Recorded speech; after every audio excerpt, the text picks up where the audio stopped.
I don't think there's anybody tonight, Ollie. Well, we are starting.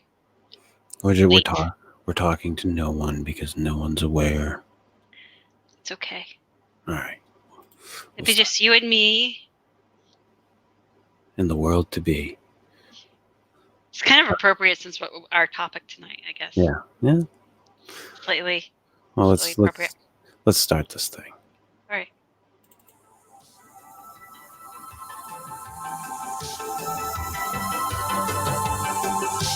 Good evening. Oh, I lost Holly. Where'd she go? Welcome to Slip Into the Night, episode 4, minus a Holly at the very beginning. Here she's back. Welcome back, Holly. The wrong button. I think I'm gonna keep that whole NPR musical star streams opening. Hello, everybody. It's almost like my 40 and Slip bedtime stories. Hello, everybody. Only that's like me like breathing over your neck, like an obsessive asshole. And it reminds me of. It reminds me of they had like on public television these little astronomical clips. They'd be like I don't know, like 5 minutes, and the little astronomer from the space center would walk in on this like kind of, instrumental spacey music, and then talk about all the star alignments, and then I used to love waiting for musical star streams. Mm-hmm. It was the only thing on the radio of its type. It was Sunday nights. I think it was like 11 p.m. where I lived. I mean, there was, and it was it. You couldn't find anything else that was playing any type of new age music anywhere. And I fell in love with it. I mean, I still, enjoyed rock and roll and hard rock and heavy metal and alternative rock and I some country, all the other bullshit that I listened to. But I found this and I was like, this is like sitting around reading a book music. Yeah, very relaxing. Or meditation music. It was great stuff. And I went on a deep rabbit hole with new age music. Yanni, Enya, Kitaro, the Narada collection. The Narada collection. Bringing you subdued emotional sex between partners.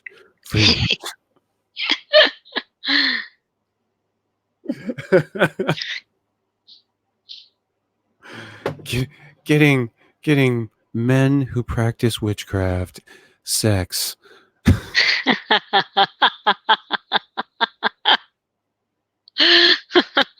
Jesus Christ.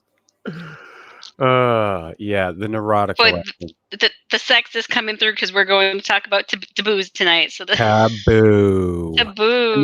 No, we will not be showing a live screening of the movie Taboo, which is a porno where mothers and sons have sex with each other. That is a big taboo, for sure. Yeah.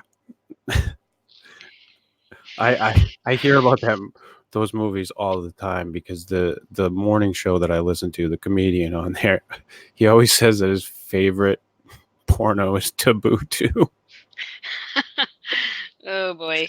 Oh God. That's some shit right there. Yes, taboos. Those things that either we shouldn't do or we think we shouldn't do. Dun dun dun dun. I suppose you could say like all of the like a lot of the topics that we discuss on this show could be considered taboo.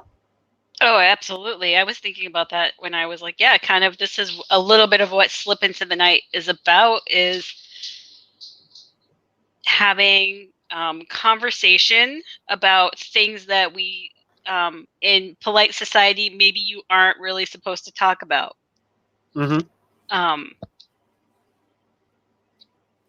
That kind of either because it's either too, it crosses some kind of cultural rule or sense of propriety, or it's been branded as a cult or Mhm. somehow inappropriate. And you and I like to go and, um, poke that wasp nest a little bit and and uh, A and little bit. talk about those things. Christ, I downright knocked it off the fucking tree. Right.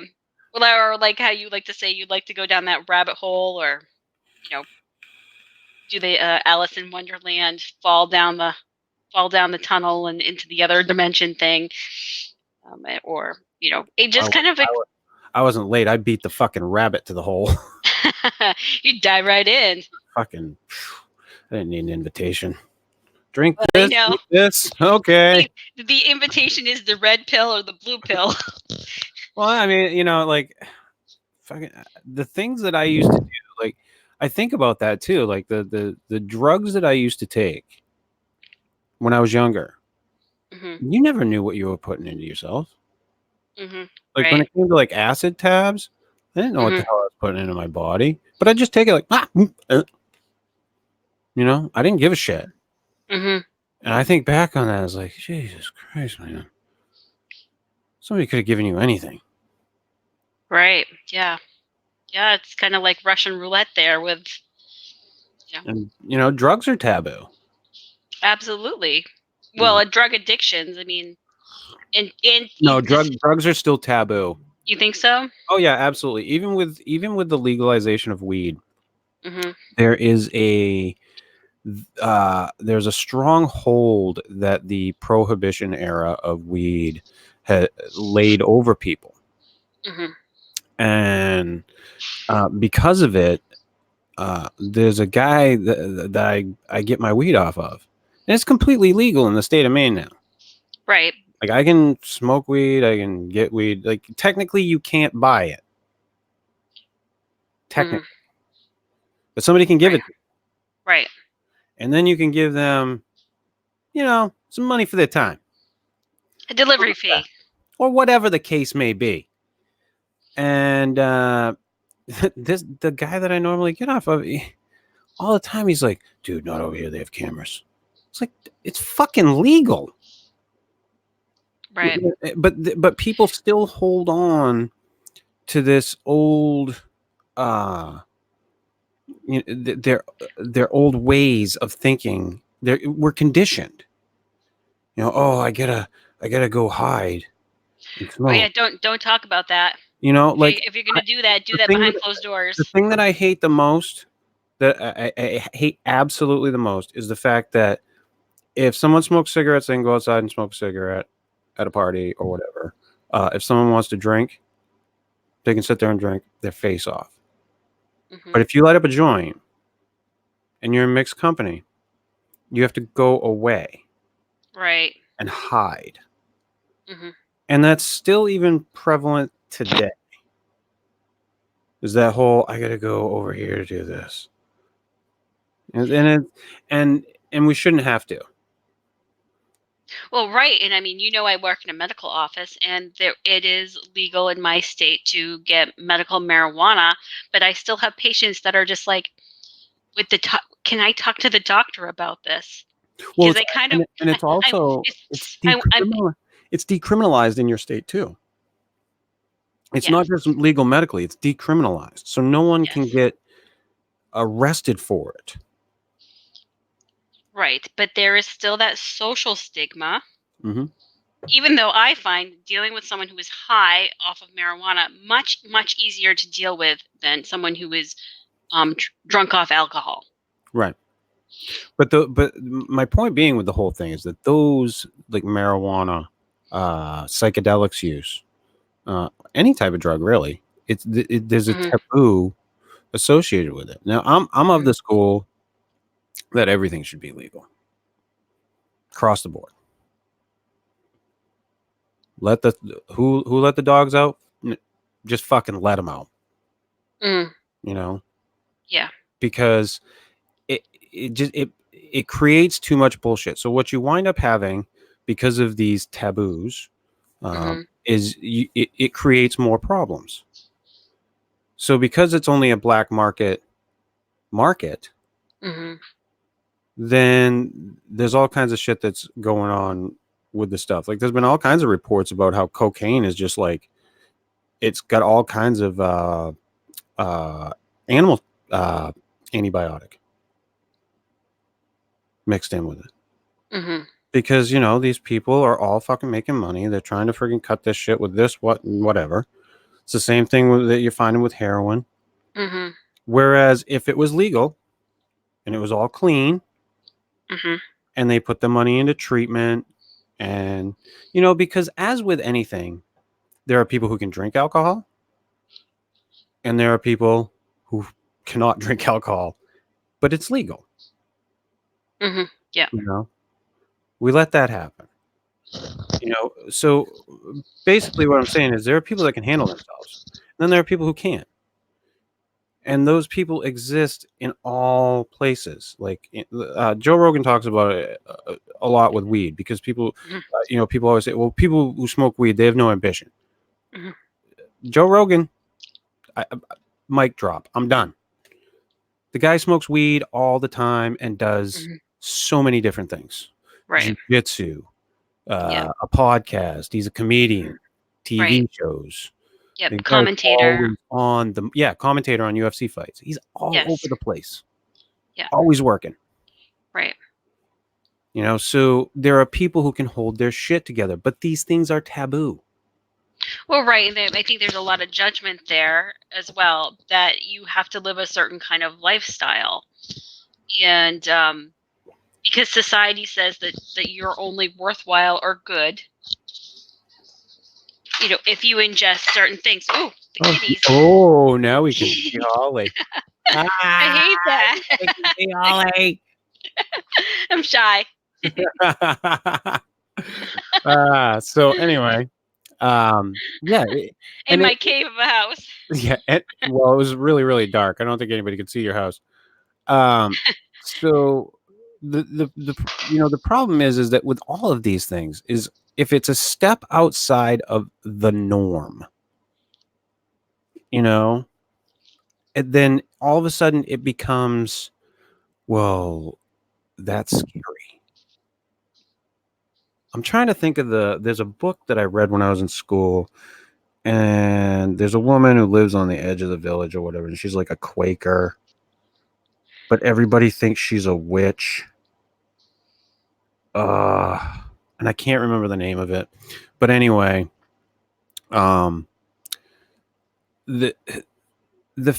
because they didn't understand who she was, they branded her as something else.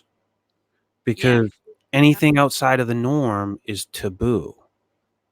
Right. You know, whenever, like, and not so much anymore, but of course I don't do those types of things anymore. I'm not like actively like reading tarot cards or whatever. But back when I was, if I had mentioned it like in hushed tones, like people would be like, anyway, would you do a reading for me? Right. You know? There's a big biblical prohibition about divination and to trying to see through, see into the future. And so anything like reading tarot cards is very much, it's pretty clear in the biblical text that is that's a taboo. It's a no-no. And that if you believe a certain thing, you don't engage in those kind of activities. No, that's taboo. It's taboo. You can't do that. That's right. It's the wrong thing to do. Yeah.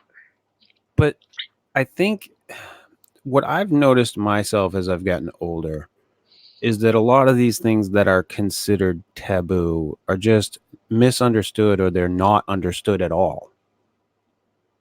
A lot of them are. Yeah, and because we have this innate fear of things that are different. Human beings are very weird. And I've heard people talk about it, like, you know, what is it that we have to do to stop the differences? And people just want to. People suck. I mean, people have a great capacity to be good, but overall, people suck. Right. You know, so I think a lot of this is one thing I hate to to bring up because it is 9/11. But I saw a thing today. I hate things I see on fucking Facebook unless they make me laugh, then I like them. But someone posted something today and it said I would never ever want another 9/11. But from 9/12 and for about 6 months later, this country was more united than it had ever been. People weren't asking each other if they were Democrats or Republicans Mm-hmm. or whatnot or whatever. Mm-hmm. We were just one nation. Mm-hmm. And I just was like, wow, that's so true. Yes. Well, I think that gets to the point that I was going to make is that a lot of times these taboos are not so much about personal choice or personal freedom, but about what's best for the tribe and for the greater collective. Right. And in the case of 9/11, and it can be very taboo to say anything against 9/11 or any other similar tragedy, Mm-hmm. or and I know there's a lot of conspiracy theories out there about 9/11, and sometimes that's really getting on the edge. Mm-hmm. Steps that were taken afterwards, any kind of criticism there is very taboo, and it is because it is has to do with our tribal identity as Americans and our kind of our tribal, Right. and you're either in or you're out of the tribe. But if you're But what I think what I was trying to point out though is that because of that one big tragedy, mm-hmm. the differences between us didn't matter as much. And I'm sure to some people our differences still mattered. Right. Yeah. I'm sure there were some assholes out there. I'm sure there were a bunch of assholes out there, but Mm-hmm. all those things melted away. Mm-hmm. And what I've found, as I get older, like I was saying before, is that these taboos, a lot of these things, they're just misunderstood or like I said, are completely not understood at all. And if people actually took the time, instead of just saying, oh, that's just not a good thing. Ooh. Oh, that's strange. Well, right, but I think a lot of times they're used to define who's in the group and who's out of the group. Right. You see it happen with sexuality too, with the way people live their lives. Absolutely. And there is there's a this lot of, taboo. well, Oh my and I mean, I think God. in the course of our lifetime, we have seen as pretty much, our New England Western society really open up to more than just two genders, and Well, see, and here's the thing. Like biologically, there are two genders. I don't give a fuck what anybody wants to tell me. biologically, to me, there's two sexes. What, You know what I mean? sexes, genders, whatever. There's two types of equipment. But see, to me, that's potato. But gender is to me a little bit different. It's how you express yourself. It's a slippery slope. I think when this is one I do not like talking about because I empathize with the fucking plight, okay? But I have a problem with this whole gender thing. Like I have to be called this, you got to be called that. I'm a fucking cisgender white man. What the fuck does that mean? No, I'm Chris. Thank you. That's Mm-hmm. what I am. That's what I identify as, me. Mm-hmm. And you should identify as you. And it gets, you get into these scary paths. I think and it gets slimy. It gets slimy. That's my opinion. We welcome yours, Holly. It's going back to my youth with Fred Nutter on WCSH 6.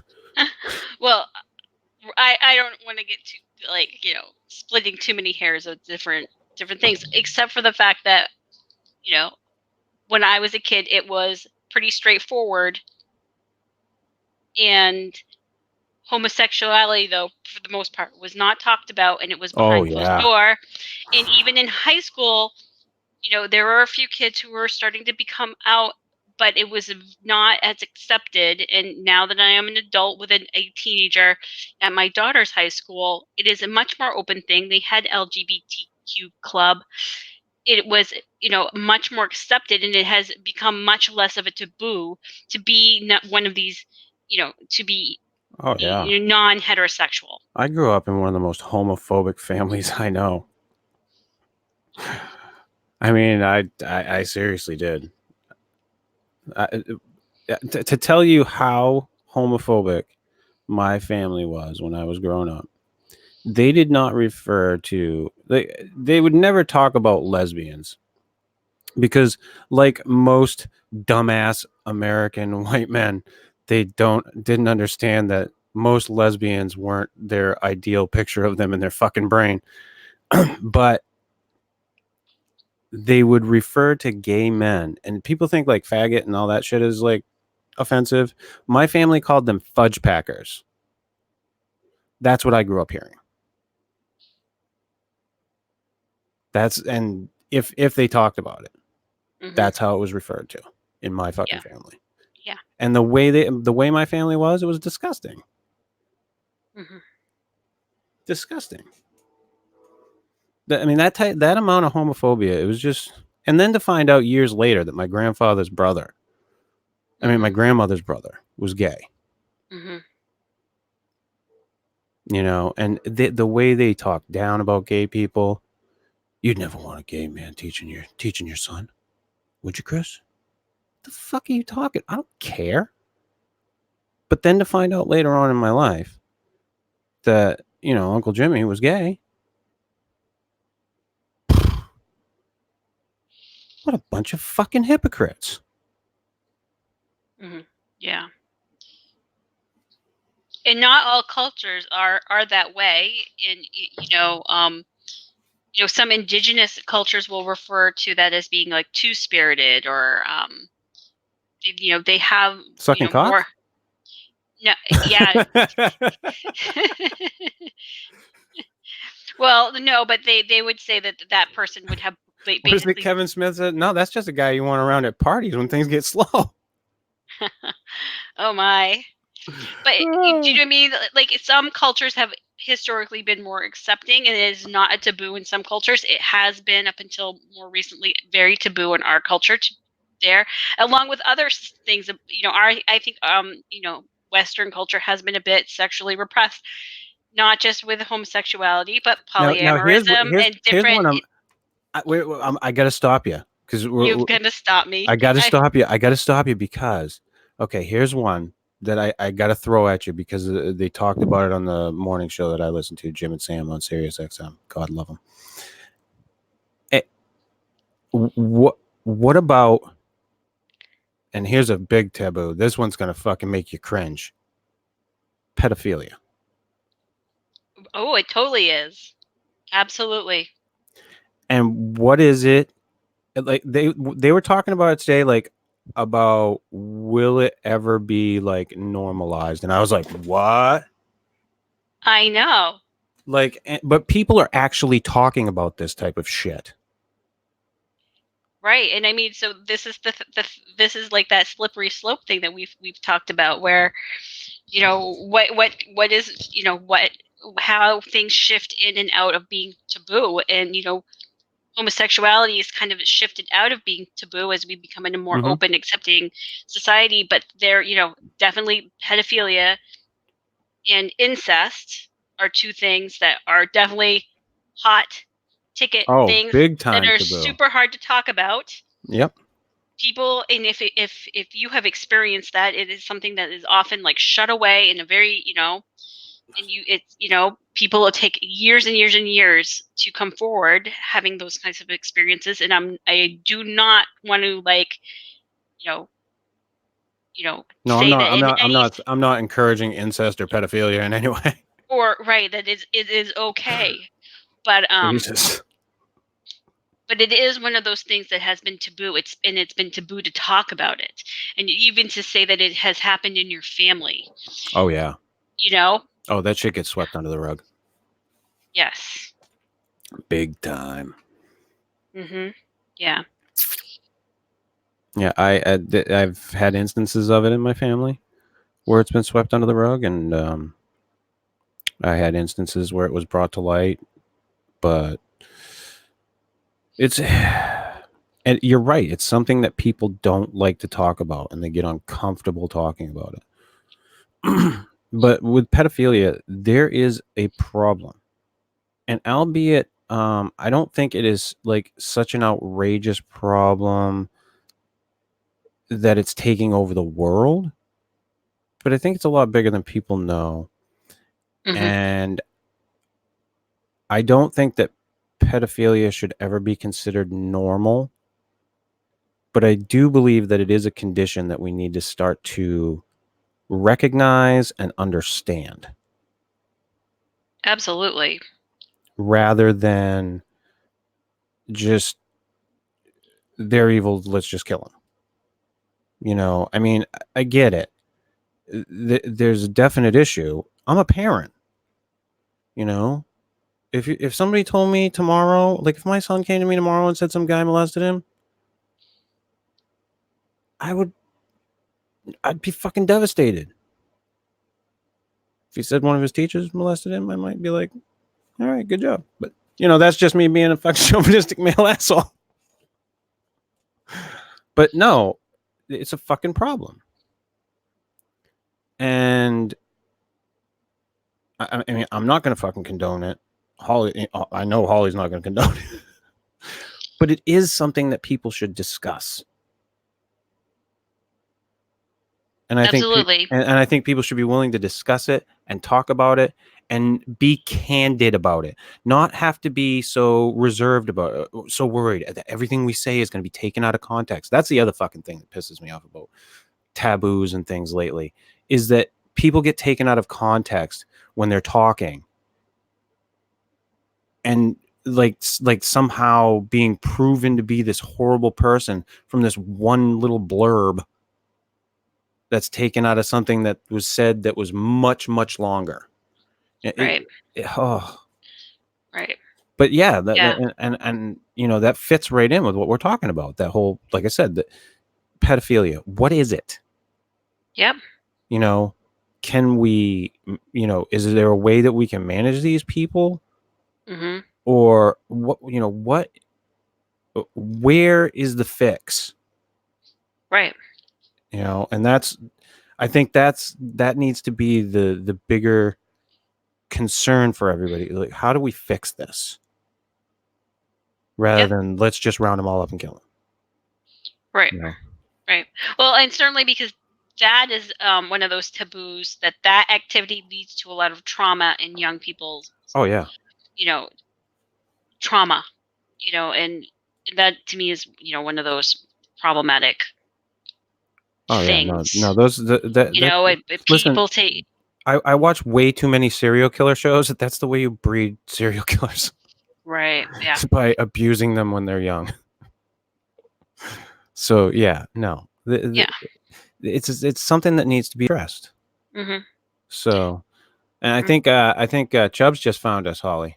Oh, hey. So Hey, yeah, yeah, we're doing the late night thing. yeah, Welcome, Chubbs. started a little late. So yeah, and I do. I think people need to talk about it and talk about all things that are quote unquote taboo. This idea that we shouldn't talk about things, or that we shouldn't say certain things, or my favorite one, because you're white, you can't talk about race. Excuse me? We should all be able to talk about whatever, and we should all be able to have proper discourse.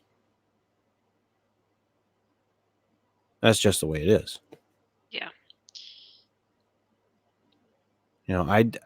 To say that we should eliminate people out of the discussion, I think is racist. Like, that is the thing that I find disgusting. We need to eliminate these people out of the discussion. They have no right to be in here. whoa. You know, that so I think a lot of these taboos, you know, race being another one, issues of race. People don't like to talk about it. Oh my God. Can't talk about that. What if I say the wrong thing? Oh. Yep. And these things weigh heavy on the soul. You know, we're an anxiety-ridden fucking population because we're too worried about saying the wrong fucking thing. Well, and oftentimes when you keep things in energetically, it can just kind of like spin and fester on the inside. And it is, you know, in my point of view, it's very healthy to be able to just like say what you have to say. And, you know, I'm a big advocate of free speech and just, you know, being out there about your experience and getting, you know, everyone has a right to share their point of view, and you know, and I think everyone should, as long as they're comfortable, because that helps clarify all the different facets of experience. Well, I think if people were more genuine and owned themselves, you know, like put their name on it. This is mine. This is who I am. This is my belief. This is how I feel. Like, and be genuine. Right. There would be far less of this, you know, he's a piece of shit. And people need to understand one another too. You know, I think that's where these taboos come into play big time, is where we see something that somebody else does that we're like, oh, that's not cool. So we back off. Right. And then I'm sure you've had these instances where you've backed off from someone because you thought something about them because of something. And then you find out later on, they're pretty cool. Yeah. I think you know, well, one thing, I'm personally very introverted, so for me it's always trying to get to know someone and to not I mean, that's part of the kind of the more introvert journey, is to kind of break out of your shell and not be so much in your internal world. But above and beyond that, I think for taboos, it's also kind of breaking through kind of like cultural perspectives and being open to experiencing other ways of being and other ways of thinking too. In other ways of thinking. You know, and being able to be courageous enough to maybe admit that your way of thinking is wrong from time to time. Yeah. You know, and I think we there are so many areas where we do that. You certainly, you know, I've had my opinion changed on shit. Yeah. And people that say that, you know, with their politicians and stuff, that's wishy-washy. If you change your opinion on something because facts change, that's understandable. You know, but I've had instances where I've had my mind changed on things. You know, I'm gonna probably friggin' piss off a lot of people when I say this. I'm on the fence on climate change. Completely on the fucking fence. Oh yeah, that is actually becoming taboo to be, you know. I am on the fucking fence about it, because I've looked over a lot of different things, and the Earth's climate rises and falls. And what do you hear about that? Everybody saying, you know, that we were coming out, we came out of an ice age. Right. So we're warming. Right. And do I think that people should pollute? Fuck no. Look at Los Angeles. Christ, you can't even look through the air. Right. You have to have windshield wipers in front of your fucking face. So no, I don't believe that people should pollute, and I don't think that this gives people the carte blanche to just keep polluting. or Right. let's loosen some of these restrictions. No, I don't think that that's the way we should go. But I don't think that this climate change thing is what they're saying it is. So, and that's a taboo. So It there, absolutely I threw is. myself under the bus on that one. I'm sure I'll get some nice little fucking comments from that. Well, I mean, similarly, there is this, like you and I have talked about this before, of the kind of science versus new age versus kind of indigenous belief things, where there are people who are very, very pro science, and they will not always, and it is taboo to talk about anything like energy medicine and um, kind of the, maybe the witch or Wiccan experience Mm-hmm. or shamanic healing kind of, at the same time, amongst some of those groups, in science, it's, people who are very pro science, they will talk about, well, there are even still places in Africa that are, where there's a greater belief in magic and mysticism, and people are, drinking like swamp water, and because they don't have the technology. But then there are other pockets of kind of more magical communities that are distrustful of science. They are worried about the kind of corporate conspiracies that technology might be bringing to the planet. They want to go back and live a more simple, earthy, kind of hippie lifestyle. And there's nothing wrong with that. But for them, technology is becoming more and more taboo.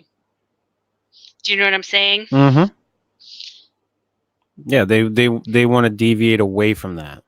Yes. That's that goes back to those communes. I had a friend of mine who got asked to get into one of those. We need a candle maker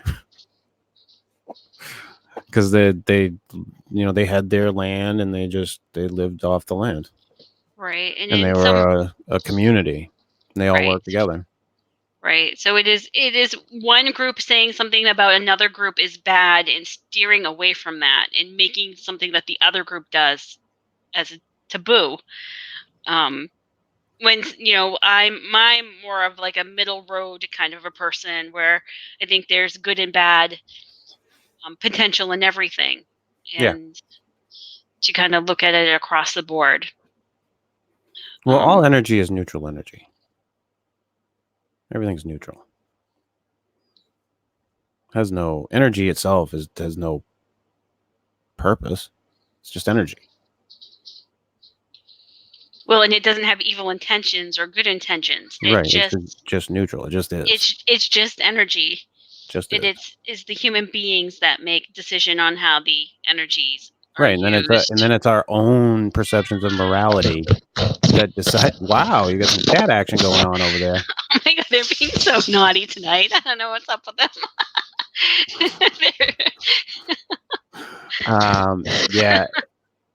And I just I don't know. I think that people Back here need. in the land of naughty pussies, huh? Yes, yeah. Sit in that one, Holly. Holly in her cat house. But yeah, Oh boy, our listeners especially are going to be like, "Wow, the 9 o'clock show is like it's a lot wilder than what we're used to. They're talking about pedophilia and and put these." but when it comes to like religion, when you get down to like witchcraft and things of that nature, the taboos, I grew up with those taboos, with having a different belief structure than everybody else, and them not understanding what I was trying to tell them when I was like, you guys don't get it, because no, you don't, you're not a Christian anymore, so therefore you're going to hell. Oh, thanks. So I just, when it comes to the taboos there, it's all just a matter of just a little bit of understanding. And like I said, I think with a lot of this stuff, if we took more time to understand, a lot of these taboos would not be as taboo. And B, it might give us better insight and understanding into things that are and should stay taboo, i.e. pedophilia, incest. Yeah. I'm sure the list can go on.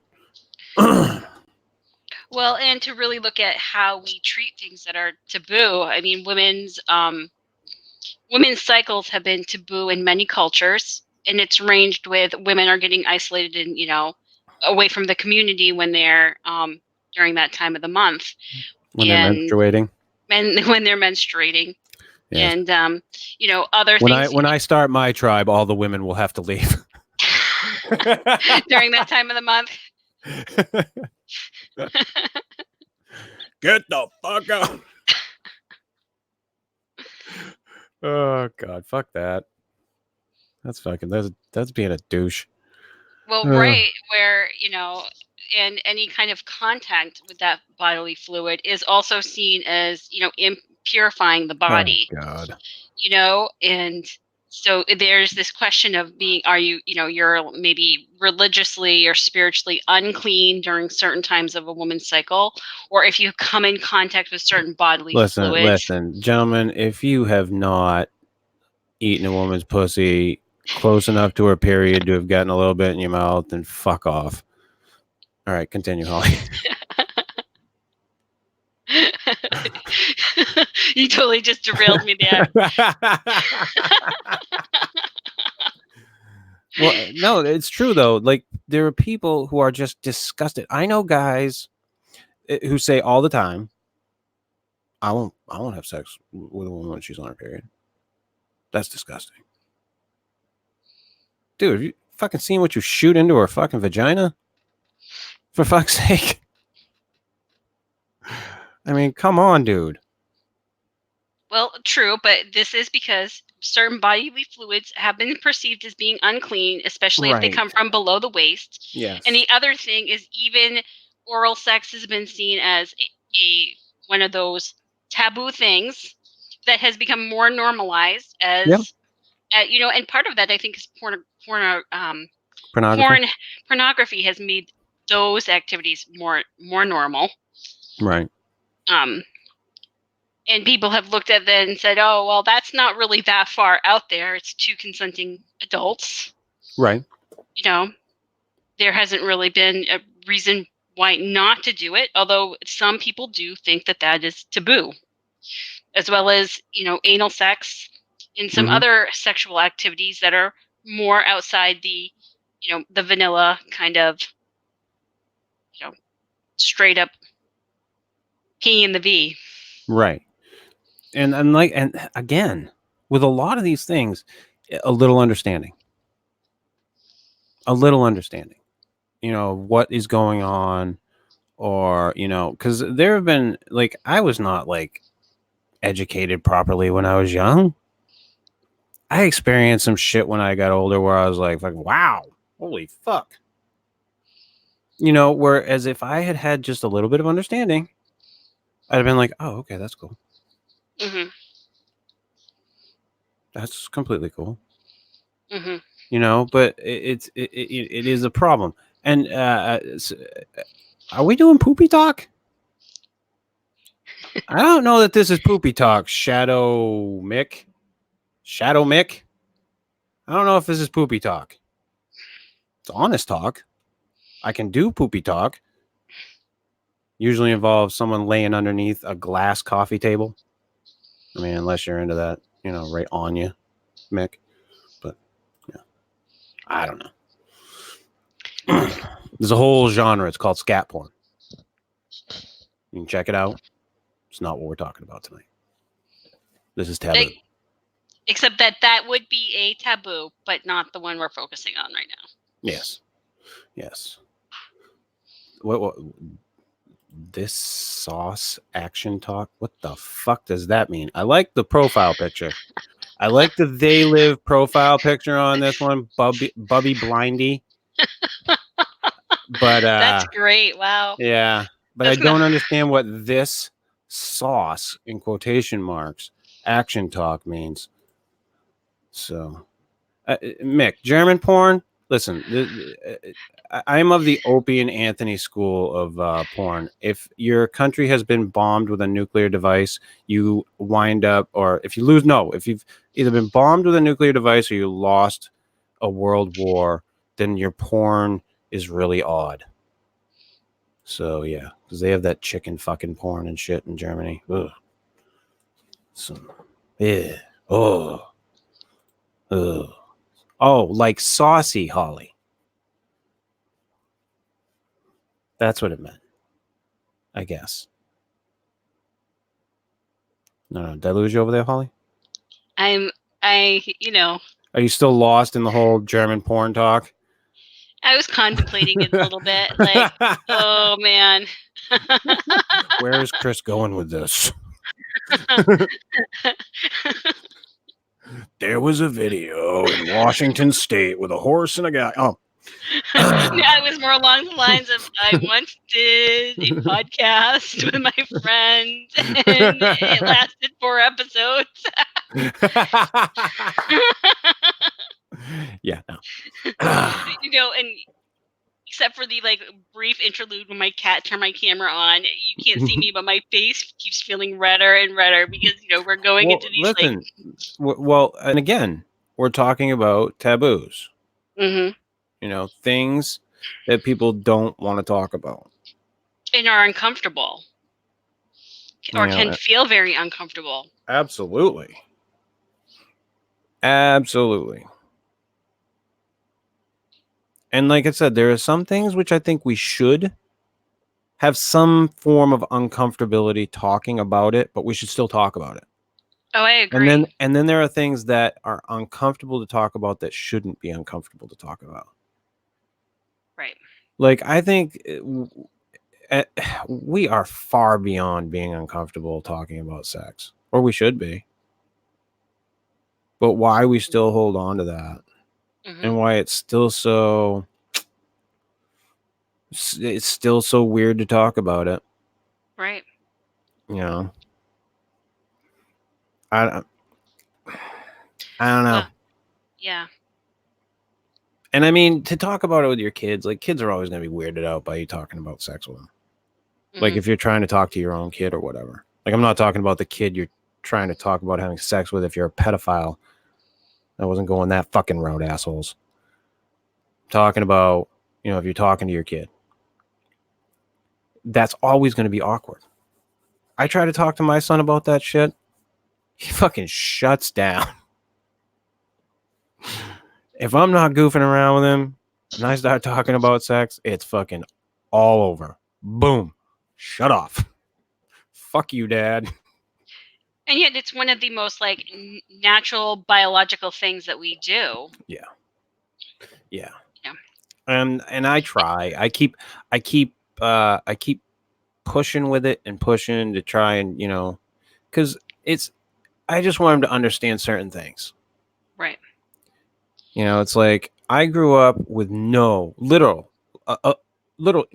understanding whatsoever. My parents never talked to me about sex. I think my father's talked to me about sex was grow a beard. It tickles them. They love it. That was it. That was what I got. And the health class, the sex education and health class was horrible when I was in school. Absolutely horrible. Yeah. And I know my kids have gotten a better education when it comes to that in school. But still, to talk about it with them, it's, and it's different too. Like, I was just talking with Phil Poling, and I was talking to him about my son and how he just has no interest. He just he's not, could care less about dating or having a relationship or anything like that. And Phil was saying, yeah, my boys are the same way. He's like, my oldest just finally got a girlfriend, and it changed. He's like, it changed the minute it happened. But he's just like, it's the mindset right now.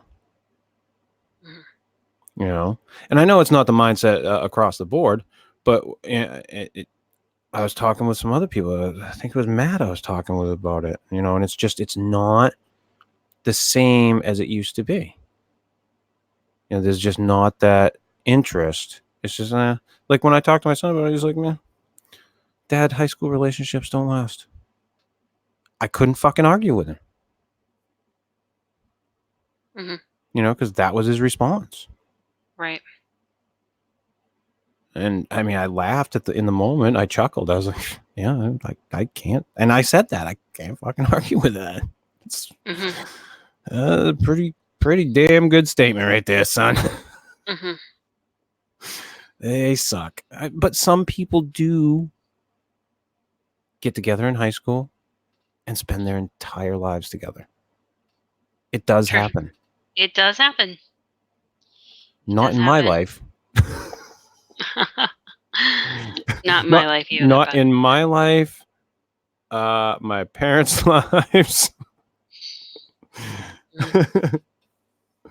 My grandparents made it. Yeah. But this is the other thing, is these ideas about not just sex but love, in that can you love more than one person and have that be okay? That's a big taboo. That, and there is kind of a cultural taboo against loving more than one person, or at least the belief that you shouldn't be loving more than one person at one time, and yet it is entirely possible. Do I taboo, Phil? Phil, I've played the taboo fucking game. So, and I've seen Taboo the porno, 1 and 2, Phil. I think I saw it the same night that I saw the Super Bowl of Suck-Offs. Yes, you heard that right, people. I watched a porno when I was a young man called the Super Bowl of Suck-Offs. Oh my God.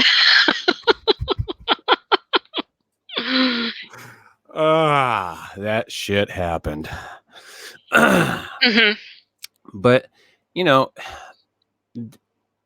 as these things, like I said, what was taboo for you and I when we were younger has changed for our kids.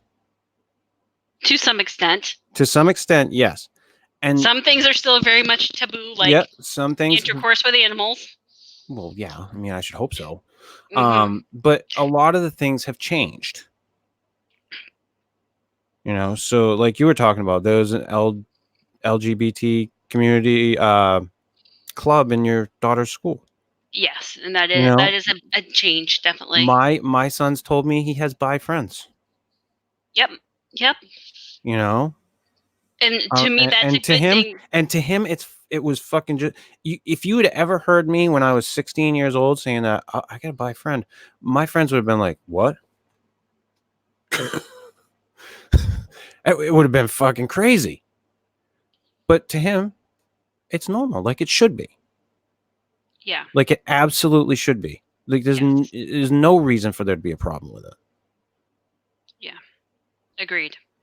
And his understanding of those things, and like I'd asked him about drugs once, or I've had a few times now, because Christ, if you listen to the kid talk, he sounds stoned. So like there's been a couple times I'm like, are you sure have you gotten into the old man's weed? But and I believe him flat across the board. I believe him because I've asked him a few times, and the first time I asked him, he said no.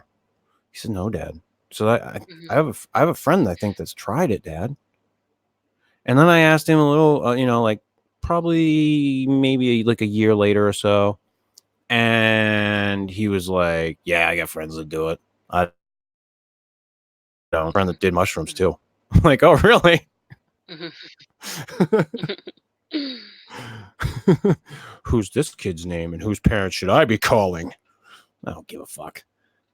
I mean, I was doing shit when I was those kids' age 100 times worse than what they're doing.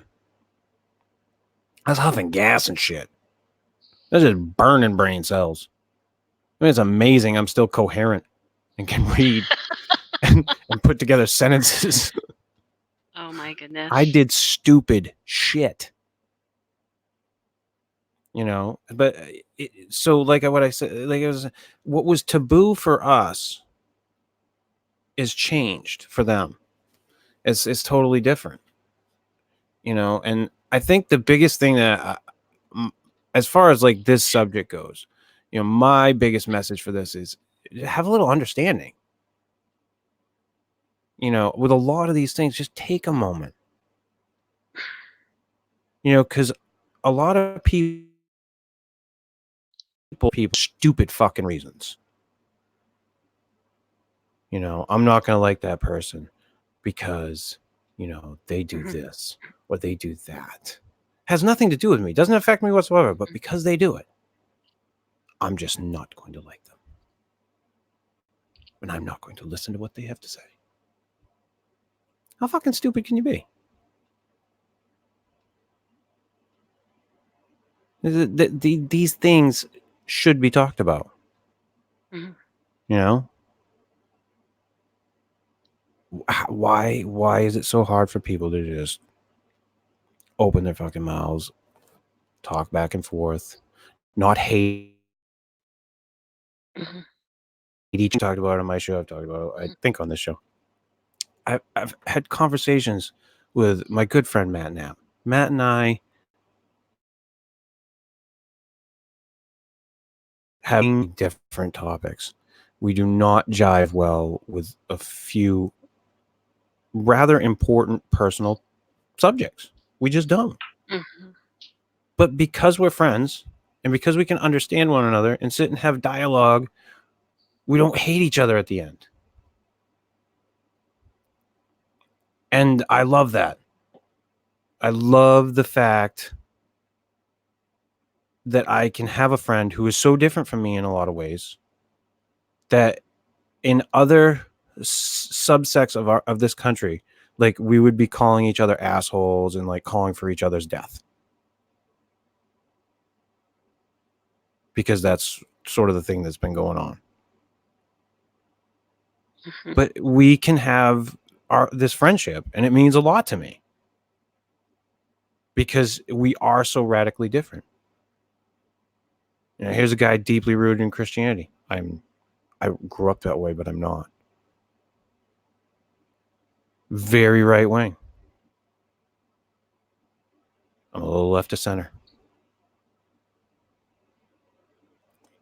You know, I mean, but I can have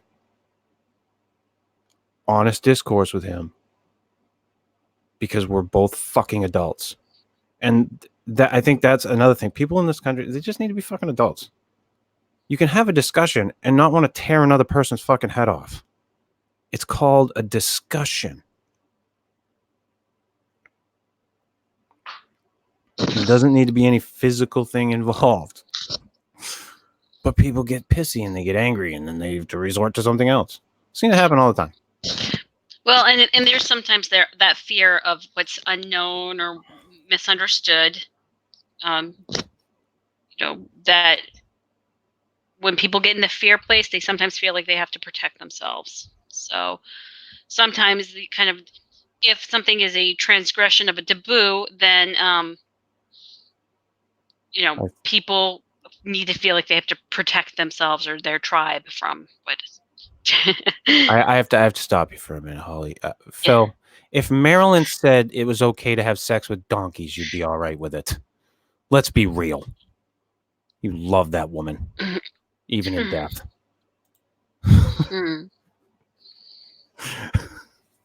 Sorry, Holly, he derailed me. That's all right. Him and his love of Marilyn Monroe. Yeah, I mean, we've talked a lot about sex tonight, but death is also one of those like areas where people don't necessarily want to talk about death either, or what happens after death. That is a touchy subject. See, I've gotten to a point in my life now where I am not afraid of death. I'm completely okay with like the idea of dying. The problem I have is the way I go out. Like, you know, if we can make this quick, painless as possible, I'm down. gunshot to the head, die in my sleep. Let's not do the 6 months of cancer. Let's not play that fucking game. But no, I've come to the terms with the fact that like I'm good with whatever is beyond. I'm fine with that. I don't give a shit. It's the way I get there. That's the part that I have a problem with. But I mean, I was trying to talk to my son, my son, about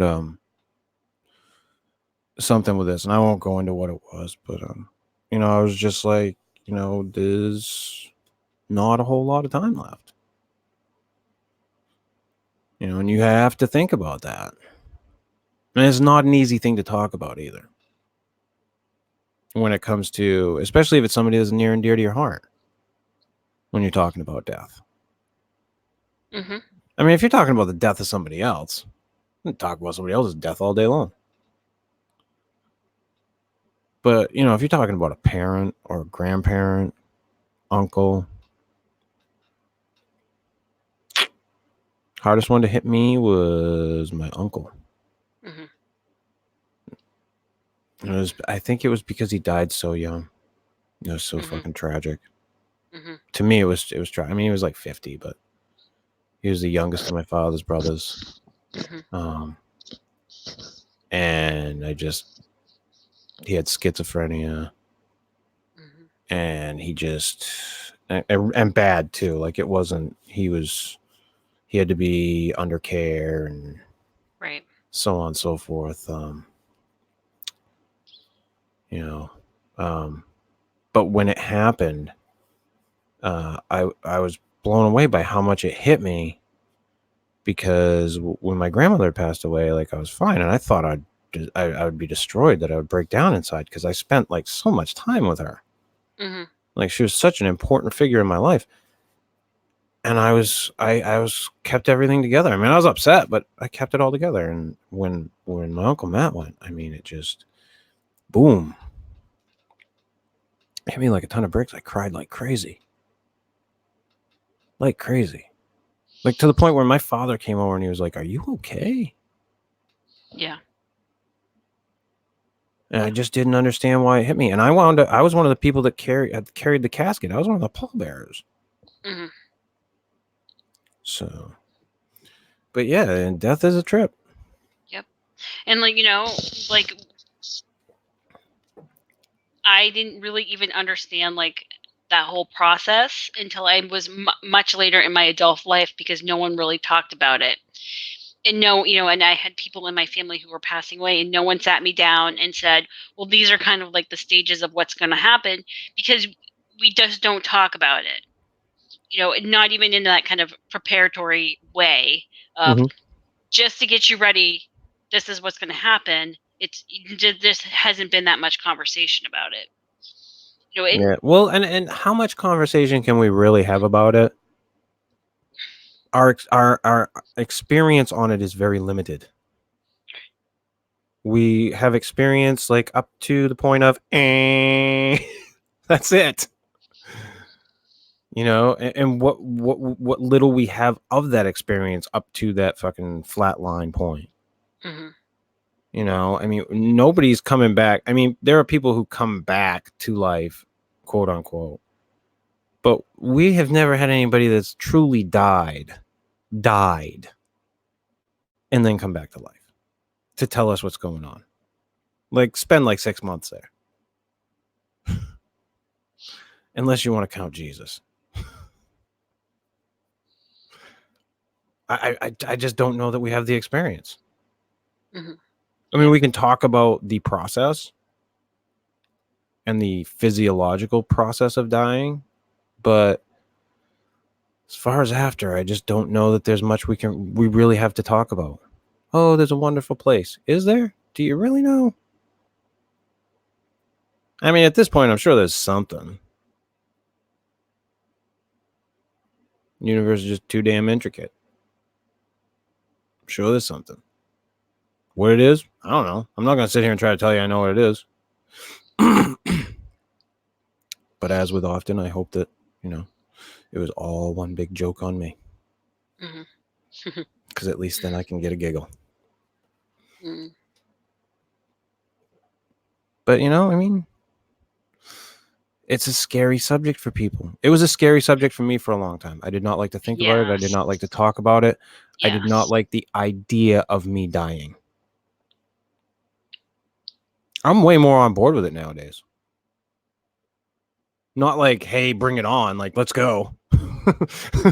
But I'm just like, if it happens, it happens. I'm cool with it. Mm-hmm. But I used to be extremely afraid of it. Overtly afraid of it. Like, to the point where, like, sometimes if I thought about it, it would, like, give me anxiety and, like, wig me out. Yeah. Yeah, it's another one of those tough subjects. It's certainly, like, maybe it's not even the physiological process that's difficult, but it's like the kind of end of life, what's going to happen, and in families, like dividing up stuff and then having to confront that end, and that can be a difficult, almost taboo conversation to have a loved one who is passing, but having to be like, okay, well, what are the instructions? What do you want me to do? And having to bring up that conversation can be very difficult. Yeah. Phil says we may not even be real. Phil, I wish that I'd never met you so I could still maybe consider you as not real.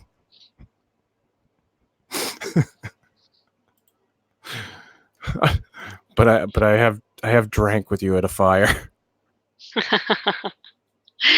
Or the illusion of you has drank with the illusion of Phil. Yeah. Though Phil, excuse me. Phil's probably the most adept drunk I've ever met in my life. Man, almost fell into a fire. And I say almost, there was really no almost. That's why he's so adept. Like, he started to fall and, like, swung his body into such a way that he landed in his chair. I mean, if I could have held up a fucking card with a 10 on it, I'd have done it. But yeah, on that note, Holly. Yeah, I think we did a pretty good. We went all over the place. That was one of those topics where when you sent it to me, I was like, it's a great topic because we can go like all around the barn. Like, we don't have to stay in one spot. It's not like, you can talk about so many different things. It doesn't have to be just about one thing.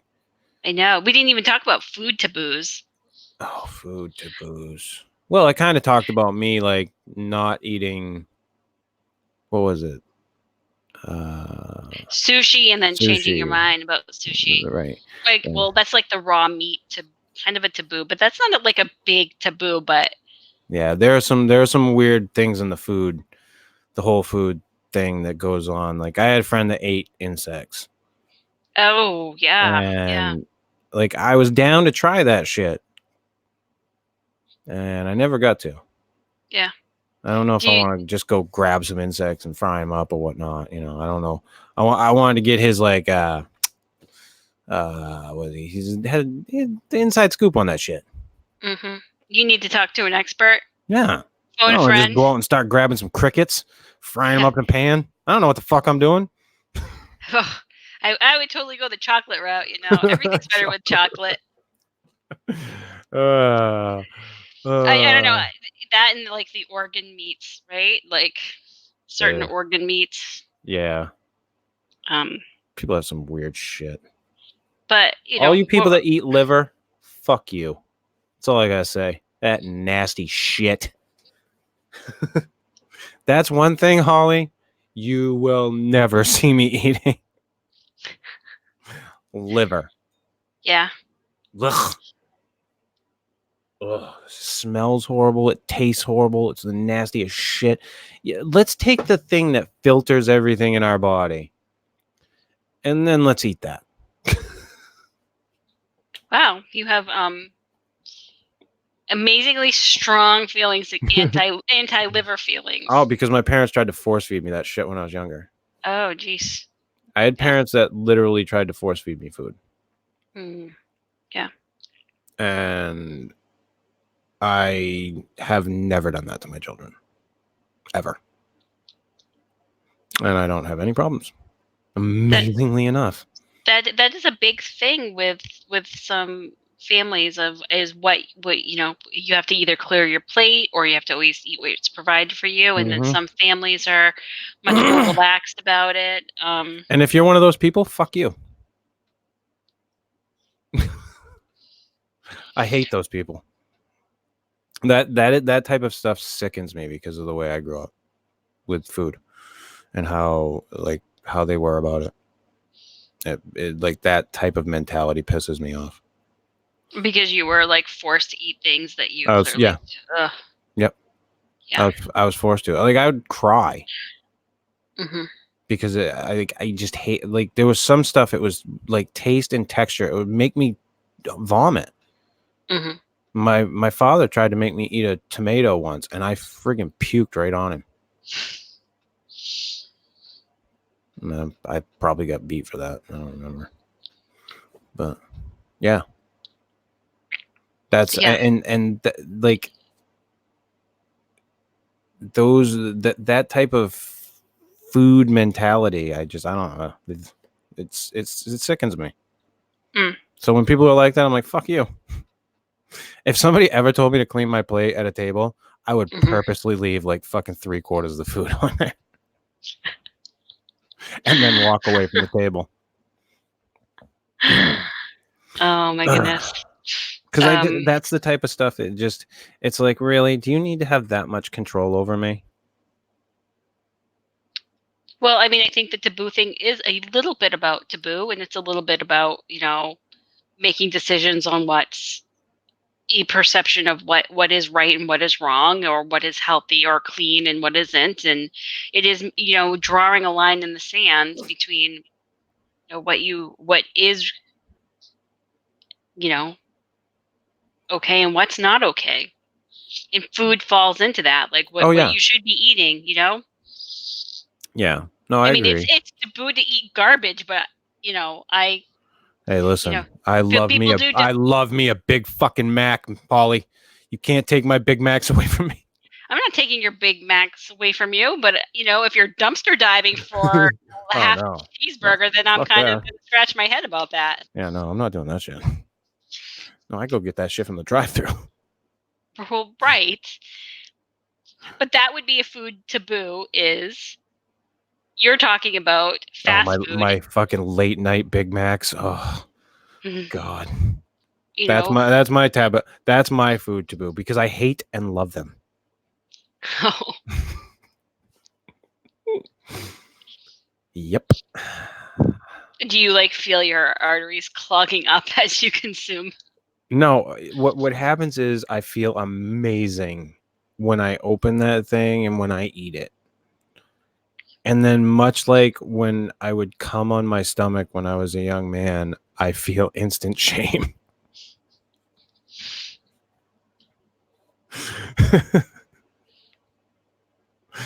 Because it isn't shame. Your body just feels afterwards. It's just something about it. Like after you eat it, it just. Ugh. But when I'm eating it, I'm fucking loving it. Every goddamn bite. Ah, it's wonderful. Well, I think that is part of the appeal for some people. Not for you. Your taboo is maybe, you shouldn't eat Big Macs, but you love them. And part of the taboo is doing something you like, or that instant gratification. And then afterwards, it just doesn't feel so great, Right. There are, groups of people who kind of, do taboo things for the experience of, I'm doing something naughty. Oh, just to do something naughty. Yeah. I'm going to eat sheep balls because it's fucking naughty. I can say I ate some sheep balls. Or those Rocky Mountain oysters. The bull testicles or some shit. I think they eat the testicles of many species out there. Yeah. Do some weird shit. People are weird. I suppose if it's deep fried, most things that are deep fried taste like deep fried. Tastes great. I don't know. I have not tried that. But See, what I need to try is a deep fried candy bar. That's the shit I need to try. I've heard they do this shit. These deep fried candy bars. I want one. They deep fry everything. I almost I went to eat at a lunch truck one day when I was back working for the company I was working for, and they had the deep fried Oreos, and I came so close to getting them, but I was so full from the shit that I got. Those lunch trucks can be good. But yeah. On that note, Holly, should we go out with a little music? I think we should. This has been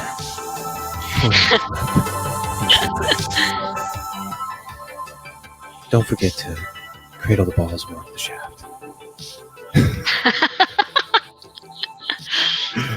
This has been episode 4, Taboos. If you like this stuff, hit that little thumbs up button. If you don't, hit the little thumbs down button. Leave a comment, subscribe. You can go on over and check out our good friend Matt Knapp at Bigfoot Crossroads and Cryptid Tales on YouTube. You can download this episode and other episodes of The 14 Slip at anchor.fm/The 14 Slip. If you'd like to check out an old pervert, you can go on over to youtube.com/parabreakdown. Master of illusions. And as always, check out our good friend Dred Funn at youtube.com/Dred Funn and dredfun.com.